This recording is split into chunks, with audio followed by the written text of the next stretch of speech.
ನಮಸ್ಕಾರ. ಯಾಜ್ಞವಲ್ಕ್ಯ ಕ್ಯಾಸ್ಟ್ರೋ ಮತ್ತು ವಾಸ್ತು YouTube channel ವೀಕ್ಷಕರಿಗೆ ಆತ್ಮೀಯವಾದ ಸ್ವಾಗತ.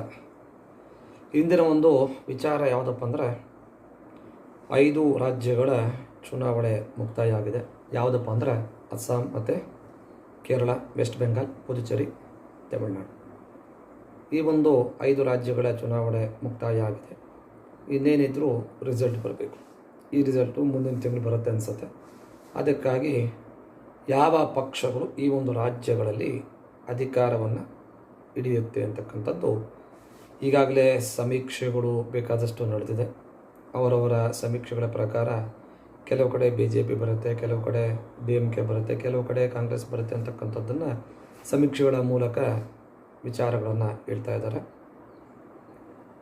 ನಾವು ಈ ಒಂದು ಜ್ಯೋತಿಷದ ಮೂಲಕ ಈ ಒಂದು 5 ರಾಜ್ಯಗಳಲ್ಲಿ ನಡೆದಿರ್ತಕ್ಕಂಥ ಮತದಾನ ಯಾವ ಪಕ್ಷಗಳಿಗೆ ಬಲವನ್ನು ಕೊಡುತ್ತೆ ಮತ್ತು ಯಾವ ಪಕ್ಷಗಳು ಅಧಿಕಾರ ಸ್ಥಾಪನೆ ಮಾಡುತ್ತೆ ಅಂತಕ್ಕಂಥ ವಿಚಾರಗಳನ್ನು ಜ್ಯೋತಿಷ್ಯದ ಮೂಲಕ ನಾವು ನೋಡಿದಾಗ, ಪ್ರಾರಂಭದಲ್ಲಿರ್ತಕ್ಕಂಥ ಈ ಅಸ್ಸಾಂ ರಾಜ್ಯದಲ್ಲಿ ಬಹಳ ಅದ್ಭುತವಾಗಿ BJP ಪಕ್ಷ ಅಲ್ಲಿ ಒಳ್ಳೆ ಲೀಡಿಂಗಲ್ಲಿ ಗೆಲ್ಲುತ್ತೆ ಅಂತಕ್ಕಂಥದ್ದು ನಿಖರವಾಗಿ ಹೇಳಬಹುದು. ಕಾರಣ, ಈ ಜ್ಯೋತಿಷದ ಮೂಲಕ ನೋಡಿದಾಗ ಅಸ್ಸಾಂ ಆ ಒಂದು ರಾಜ್ಯದಲ್ಲಿ BJPಗೆ ಒಳ್ಳೆಯ ವರದಾನವಾಗಿ ಒಳ್ಳೆಯ ಲೀಡಿಂಗಲ್ಲಿ ಅಸ್ಸಾಮಲ್ಲಿ BJP ಮತ್ತೆ ಅಧಿಕಾರವನ್ನು ಸ್ಥಾಪನೆ ಮಾಡುತ್ತೆ ಅಂತಕ್ಕಂಥದ್ದು ಈ ಒಂದು ಜ್ಯೋತಿಷದ ಮೂಲಕವಾಗಿ ಹೇಳ್ಬೋದು. ಮತ್ತು ವೆಸ್ಟ್ ಬೆಂಗಾಲ್, 2 ರಾಜ್ಯ ವೆಸ್ಟ್ ಬೆಂಗಾಲ್. ಈ ವೆಸ್ಟ್ ಬೆಂಗಾಲಲ್ಲಿ ಈಗಾಗಲೇ ತೃಣಮೂಲ ಕಾಂಗ್ರೆಸ್ ಅವರ ಪಕ್ಷದಿಂದ ಮಮತಾ ಬ್ಯಾನರ್ಜಿಯವರು CM ಆಗಿದ್ದಾರೆ.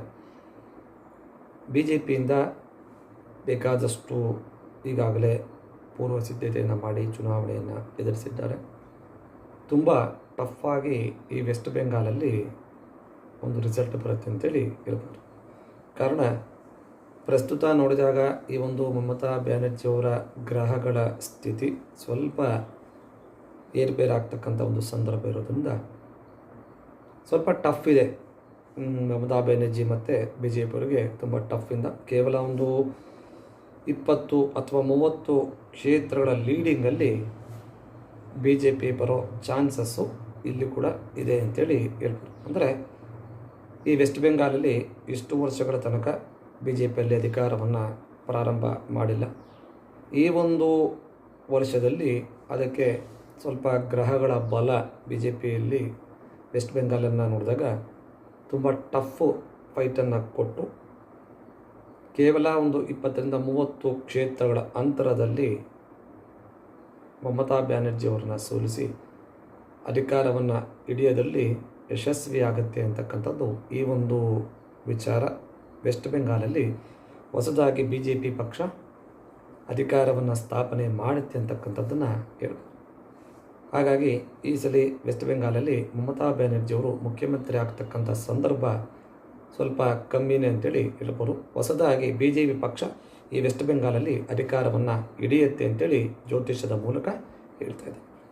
ಮತ್ತು ಪುದುಚೇರಿ, ಈ ಪುದುಚೇರಿಯಲ್ಲಿ ಸಹ ಮತ್ತೆ ತಮ್ಮ ವಿಜಯ ಪತಾಕೆಯನ್ನು BJP ಪಕ್ಷ ಖಂಡಿತವಾಗಿ ಮಾಡುತ್ತೆ.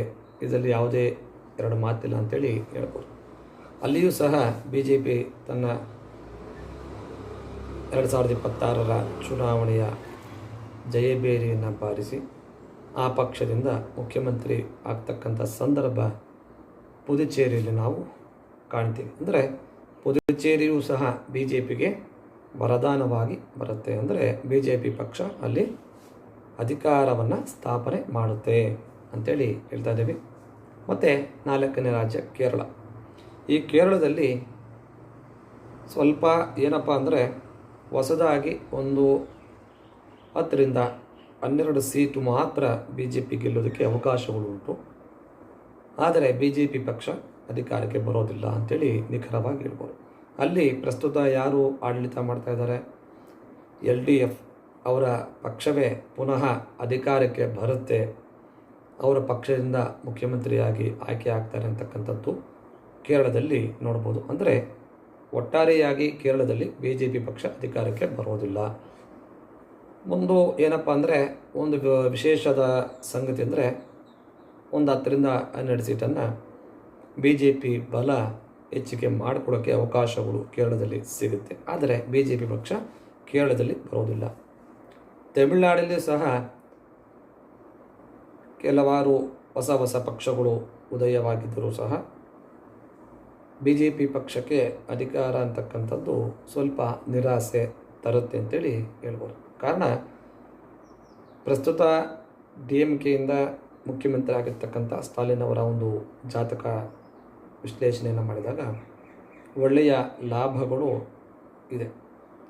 ಆ ಮೂಲಕವಾಗಿ ತಮಿಳುನಾಡಲ್ಲಿ ಮತ್ತು ಸ್ಟಾಲಿನ್ ಅವರೇ ಮುಖ್ಯಮಂತ್ರಿ ಆಗ್ತಕ್ಕಂಥ ಸಂದರ್ಭ ಬಹುತೇಕ ಖಚಿತವಾಗಿದೆ ಅಂತೇಳಿ ಜ್ಯೋತಿಷದ ಮೂಲಕ ಹೇಳ್ಬೋದು.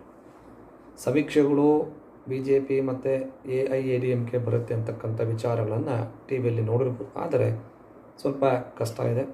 ಕಾರಣ ಪ್ರಸ್ತುತ CM ಆಗಿರ್ತಕ್ಕಂಥ ಸ್ಟಾಲಿನ್ ಅವರ ಜಾತಕವನ್ನು ನೋಡಿದಾಗ ಅದ್ಭುತವಾಗಿ ಅವರ ಜಾತಕದ ಪ್ರಕಾರ ಗ್ರಹಗಳ ಬಲ ತುಂಬ ಅದ್ಭುತವಾಗಿರೋದ್ರಿಂದ ಮತ್ತು ತಮಿಳುನಾಡಲ್ಲಿ DMK ಪಕ್ಷ ಸ್ಟಾಲಿನ್ ಅವರೇ ಮುಖ್ಯಮಂತ್ರಿ ಆಗ್ತಕ್ಕಂಥದ್ದು ಬಹುತೇಕ ಖಚಿತವಾಗಿ ಆಗುತ್ತೆ ಅಂತೇಳಿ ಹೇಳ್ಬೋದು. ಒಟ್ಟಾರೆಯಾಗಿ ಈ 5 ರಾಜ್ಯಗಳ ಒಂದು ಚುನಾವಣೆ ಅಂತಕ್ಕಂಥದ್ದು ಬಿ ಜೆ ಪಿಗೆ ಪ್ಲಸ್ ಅಂತಲೇ ಹೇಳ್ಬೋದು. ಕಾರಣ 5 ರಾಜ್ಯಗಳಲ್ಲಿ 3 ರಾಜ್ಯಗಳಲ್ಲಿ ನಿಖರವಾಗಿ ಒಂದು ಅಧಿಕಾರವನ್ನು ಬಿ ಜೆ ಪಿ ಪಕ್ಷ ಗಳಿಸುತ್ತೆ. 2 ಕ್ಷೇತ್ರಗಳಲ್ಲಿ 2 ರಾಜ್ಯಗಳಲ್ಲಿ ಅಧಿಕಾರ ಸಂಪಾದನೆ ಮಾಡೋದಕ್ಕೆ ಆಗೋದಿಲ್ಲ. ಅಂದರೆ ಕೇರಳ ಮತ್ತು ತಮಿಳುನಾಡಲ್ಲಿ ಬಿ ಜೆ ಪಿ ಪಕ್ಷ ಅಧಿಕಾರ ಬರೋದಕ್ಕೆ ಆಗೋದಿಲ್ಲ. ಆದರೂ ಸಹ ಸ್ವಲ್ಪ ಕೆಲವು 10ರಿಂದ 15 ಸೀಟನ್ನು ಗೆಲ್ಲೋದಕ್ಕೆ ಅವಕಾಶಗಳು ಉಂಟು. ಆದರೆ ಯಾವುದೇ ಕಾರಣಕ್ಕೂ ಸಹ ಕೇರಳ ಮತ್ತು ತಮಿಳುನಾಡಲ್ಲಿ ಬಿ ಜೆ ಪಿ ಪಕ್ಷ ಅಧಿಕಾರಕ್ಕೆ ಬರೋದಕ್ಕೆ ಆಗೋದಿಲ್ಲ. 3 ಕ್ಷೇತ್ರಗಳಲ್ಲಿ ಮಾತ್ರ ಅಧಿಕಾರದ ಒಂದು ಚುಕ್ಕಾಣಿ ಹಿಡಿಯೋದಲ್ಲಿ ಯಾವುದೇ ಒಂದು ಸಮಸ್ಯೆ ಇಲ್ಲ.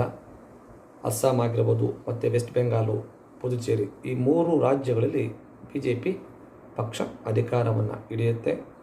ವಿಶೇಷ ವೆಸ್ಟ್ ಬೆಂಗಾಲಲ್ಲಿ ತುಂಬ ಮಮತಾ ಬ್ಯಾನರ್ಜಿಯವರ ಒಂದು ಟಫ್ ಫೈಟು ಅಂತೇಳಿ ಹೇಳ್ಬೋದು. ಆದರೂ ಸಹ ಕೊನೆಯಲ್ಲಿ ಹೊಸದಾಗಿ ಈ ಒಂದು ವರ್ಷ ವೆಸ್ಟ್ ಬೆಂಗಾಲಲ್ಲಿ ಬಿ ಜೆ ಪಿ ಪಕ್ಷ ಅಧಿಕಾರವನ್ನು ಹಿಡಿಯೋದರಲ್ಲಿ ಯಶಸ್ವಿಯಾಗುತ್ತೆ ಅಂತಕ್ಕಂಥದ್ದನ್ನು ಈ ಮೂಲಕವಾಗಿ ಜ್ಯೋತಿಷ್ಯದ ಮೂಲಕ ಹೇಳ್ಬೋದು. ಕೇರಳ ಮತ್ತು ತಮಿಳುನಾಡಲ್ಲಿ ಕೇರಳದಲ್ಲಿ LDF ಯಾರು ಪ್ರಸ್ತುತ CM ಆಗಿದ್ದಾರೆ ಅವರೇ ಬರ್ತಕ್ಕಂಥ ಸಂಭವ ಇದೆ. ತಮಿಳುನಾಡಲ್ಲಿ ಪ್ರಸ್ತುತ ಸ್ಟಾಲಿನ್ ಅವರು ಮುಖ್ಯಮಂತ್ರಿ ಆಗಿರೋದ್ರಿಂದ ಪುನಃ ಅವರ ಒಂದು ಜಾತಕದ ಪ್ರಭಾವ ಅದ್ಭುತವಾಗಿರೋದ್ರಿಂದ ಮತ್ತೆ ತಮಿಳುನಾಡಲ್ಲಿ DMK ಪಕ್ಷನೇ ಅಧಿಕಾರಕ್ಕೆ ಬರೋದಲ್ಲಿ ಸಂಶಯ ಇಲ್ಲ. ಒಟ್ಟಾರೆ ಈ 5 ರಾಜ್ಯಗಳ ಚುನಾವಣೆಯಲ್ಲಿ 3 ರಾಜ್ಯಗಳ ಫಲಿತಾಂಶ ಬಿ ಜೆ ಪಿಗೆ ವರದಾನವಾಗುತ್ತೆ. ಅಸ್ಸಾಂ ಮತ್ತು ವೆಸ್ಟ್ ಬೆಂಗಾಲ್, ಪುದುಚೇರಿಯಲ್ಲಿ ಬಿ ಜೆ ಪಿ ಪಕ್ಷ ಅಧಿಕಾರದ ಒಂದು ಚುಕ್ಕಾಣಿಯನ್ನು ಹಿಡಿಯುತ್ತೆ. ಕೇರಳ ಮತ್ತು ತಮಿಳುನಾಡಲ್ಲಿ ಅಧಿಕಾರ ಚುಕ್ಕಾಣಿ ಹಿಡಿಯೋದಿಲ್ಲ ಅಂತೇಳಿ ಹೇಳ್ಬೋದು. ಒಟ್ಟಾರೆ ಈ ಜ್ಯೋತಿಷ್ಯದ ಮೂಲಕವಾಗಿ ಇಷ್ಟು ವಿಚಾರಗಳನ್ನು ವಿಶ್ಲೇಷಣೆಯನ್ನು ಮಾಡ್ಬೋದು. ನಿಮ್ಮ ಮೂಲಕ ಅಂದರೆ ಯಾವ ಪಾರ್ಟಿಗಳು ಈ ಒಂದು 5 ರಾಜ್ಯಗಳಲ್ಲಿ ಅಧಿಕಾರವನ್ನು ಹಿಡಿಬೋದು ಅಂತಕ್ಕಂಥದ್ದನ್ನು ಕಾಮೆಂಟನ್ನು ಮಾಡಿ. ನಾವಿರ್ತಕ್ಕಂಥ ಈ ಒಂದು ಜ್ಯೋತಿಷ್ಯದ ಮೂಲಕ ವಿಶ್ಲೇಷಣೆಯನ್ನು ಮಾಡಿದ್ದೇವೆ. ಕಾದು ನೋಡೋಣ. ಮುಂದಿನ ಒಂದು ತಿಂಗಳು ಚುನಾವಣೆಯ ಒಂದು ಉತ್ತರ ಅಂದರೆ ರಿಸಲ್ಟ್ ಬರ್ತಕ್ಕಂಥದ್ದು ಇದೆ. ಇಲ್ಲಿ ನಾವು 3 ಬಿ ಜೆ ಪಿಗೆ ಬರುತ್ತೆ, 2 ಕೇರಳ ತಮಿಳುನಾಡು ಬರೋದಿಲ್ಲ ಅಂಥೇಳಿ ಜ್ಯೋತಿಷ್ಯದ ಮೂಲಕವಾಗಿ ವಿಶ್ಲೇಷಣೆಯನ್ನು ಮಾಡಿದ್ದೀವಿ. ನೋಡೋಣ ಮುಂದಿನ ಒಂದು ಚುನಾವಣೆಯ ರಿಸಲ್ಟ್ ಬಂದ ಮೇಲೆ ಜ್ಯೋತಿಷ್ಯದಲ್ಲಿ ಇರ್ತಕ್ಕಂಥ ವಿಚಾರಗಳು ಸತ್ಯವಾಗಿ ಆಗುತ್ತೆ ಅಂತಕ್ಕಂಥದ್ದನ್ನು ನಾವು ನಂಬಿದ್ದೇವೆ. ಅದೇ ವಿಚಾರ ನಿಮ್ಮಲ್ಲಿ ಯಾವುದಾದ್ರೂ ಪಕ್ಷ ಅಧಿಕಾರಕ್ಕೆ ಬರುತ್ತಾ ಇಲ್ಲವಾ ಅಂತಕ್ಕಂಥ ನಿಮ್ಮಲ್ಲಿರ್ತಕ್ಕಂಥ ವಿಚಾರಗಳನ್ನು ವಿನಿಮಯವನ್ನು ಮಾಡಿ ಯಾವ ಪಕ್ಷ ಯಾವ ರಾಜ್ಯದಲ್ಲಿ ಅಧಿಕಾರವನ್ನು ಹಿಡಿಯುತ್ತೆ ಅಂತಕ್ಕಂಥದ್ದನ್ನು ಕಾಮೆಂಟನ್ನು ಮಾಡಿ. ನೋಡೋಣ. ನಮಸ್ಕಾರ. ಎಲ್ಲರಿಗೂ ಒಳ್ಳೆಯದಾಗಲಿ.